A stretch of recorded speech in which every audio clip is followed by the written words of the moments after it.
Damai sejahtera bagi saudara sekalian. Hari ini kita akan kembali mendengarkan dan merenungkan sebahagian dari firman Tuhan. Maka marilah kita terlebih dahulu berdoa. Kita berdoa. Damai sejahtera di bumi dan kemuliaan hanya bagi Allah.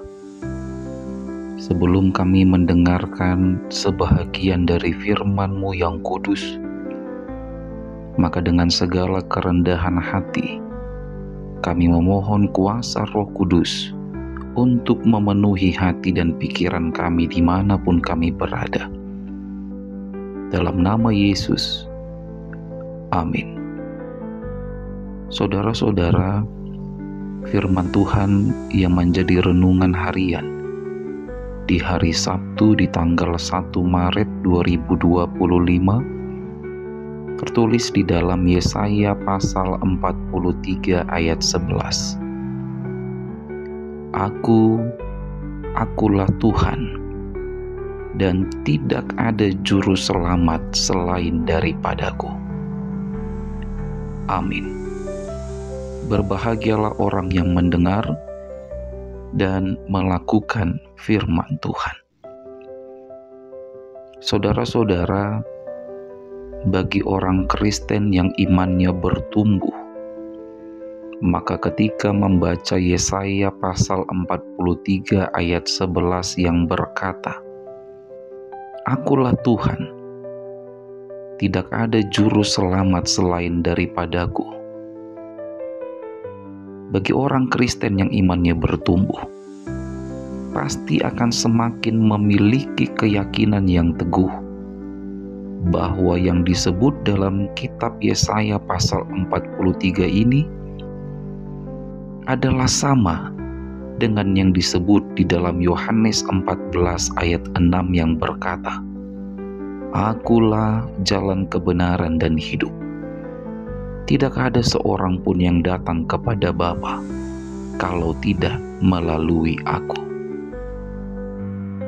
Saudara-saudara, Alkitab orang Kristen itu terbagi dua bahagian. Yang pertama Perjanjian Lama dan yang kedua Perjanjian Baru. Dan kedua kitab ini saling berkaitan dan berhubungan. Apa yang tertulis, apa yang dinubuatkan nabi-nabi di Perjanjian Lama, termasuk Nabi Yesaya, dinyatakan di dalam Perjanjian Baru. Kenapa bisa begitu? Karena Tuhan berkata dalam Yesaya 43 ayat 11, Aku adalah Tuhan yang sama dengan yang disebut dalam Yohanes 14 ayat 6. Tidak ada juru selamat yang lain selain aku. Itu yang disaksikan oleh Tuhan dan dituliskan dalam Yesaya 43 dan juga disebut dalam Yohanes 14 ayat 6. Mari bayangkan saudara-saudara, di dalam Perjanjian Lama tidak ada seorang pun yang dapat melihat Allah yang kudus. Tidak ada. Nabi-nabi di Perjanjian Lama hanya mendengar suara Allah. Dan Nabi Yesaya bersaksi dan menuliskan apa yang dia dengar, bahwa Tuhan Allah berkata kepada bangsa Israel, Akulah Tuhan, tidak ada juru selamat selain daripadaku. Mari kita pikirkan bersama saudara, bagaimanakah Yesaya bisa mengetahui bahwa Tuhan penebus bangsa Israel adalah Tuhan juru selamat manusia, seperti yang disebut dalam Injil Yohanes. Sementara jarak kehidupan Yesaya dengan peristiwa kelahiran Yesus sekitar 700 tahun lamanya. Bagaimanakah mungkin itu bisa terjadi? Itulah makanya sebagai orang Kristen, kita harus meyakini bahwa apapun yang tertulis dalam kitab Perjanjian Lama adalah sebuah kebenaran yang dinubuatkan oleh Tuhan dan dinyatakan di dalam Perjanjian Baru. Tuhan Sang Penebus orang Israel adalah Tuhan yang sama, yang menjadi jalan kebenaran dan hidup, seperti yang dikatakan di dalam Injil Yohanes. Lalu dengan demikian, adakah Tuhan yang lain selain Tuhan yang disebut dalam kitab Yesaya?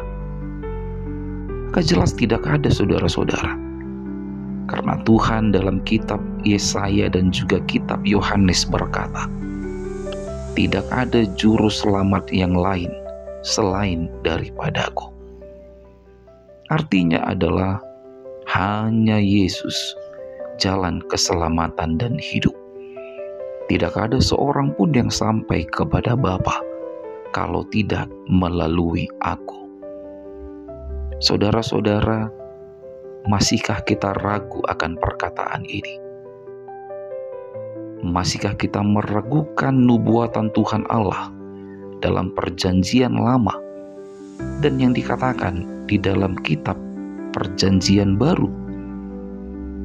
Semoga kita yang mendengarkan renungan di hari ini semakin memiliki keyakinan dan iman yang teguh bahwa Tuhan kita Yesus Kristus adalah satu-satunya juru selamat yang akan mengantarkan kita untuk sampai kepada Bapa. Amin.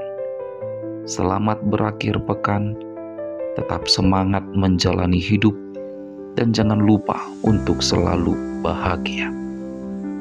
Kita berdoa. Terpujilah Engkau ya Tuhan Allah Bapa kami yang di sorga. Karena kasih dan kebaikan-Mu, kami masih boleh mendengarkan firman-Mu di hari ini. Tuntunlah selalu hati dan pikiran kami, agar tetap selaras dengan kehendak-Mu ya Tuhan. Di saat ini kami mau kembali menyerahkan seluruh hidup kami, tubuh, jiwa, dan roh kami, dan aktivitas kami di sepanjang hari ini kepada-Mu. Apapun pekerjaan dan aktivitas kami di hari ini, selama itu berkenan di hadapan Tuhan, maka kami percaya semua akan mendatangkan kebaikan di hidup kami. Terpujilah Engkau ya Tuhan. Di dalam nama Yesus Kristus kami berdoa. Terimalah berkat dari Tuhan Allah, kasih karunia Tuhan Yesus Kristus, dan kasih setia Allah Bapa, serta persekutuan Roh Kudus, kiranya menyertai saudara sekalian. Amin.